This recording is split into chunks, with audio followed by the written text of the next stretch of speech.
This superb flask dates to the Yongzheng reign in the first part of the 18th century.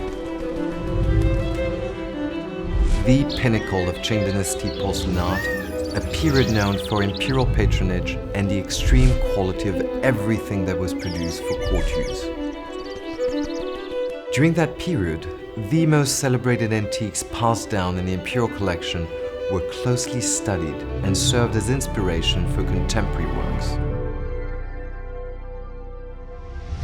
This flask, in its shape, design and technique, references various masterpieces, all from the absolute peak periods of China's porcelain production, from the Yongle and Chenghua reigns in the Ming dynasty 300 years before. The piece is decorated in doucai enamels, dovetailed colors, a style of porcelain decoration that became popular during the Chenghua reign in the later 15th century, when very small vessels were painted in a combination of underglazed cobalt blue and overglazed enamel colors.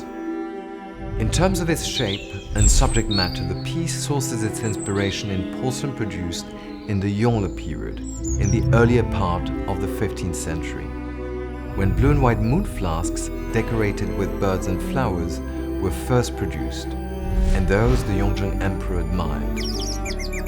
The present moon flask is totally exceptional and absolutely unique. Only one comparable vessel exists in the world, a much smaller flask done in flask or famille-rose enamels from the collection of Sir Percival David, now on loan to the British Museum in London. The David flask is iconic and without question the finest piece of Qing porcelain in the museum, and certainly among the most admired porcelains in the world.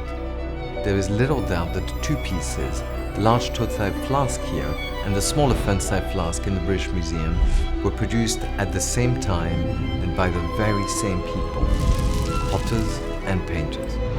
What a privilege to be handling an object so intimately connected to masterpieces both past and contemporaneous.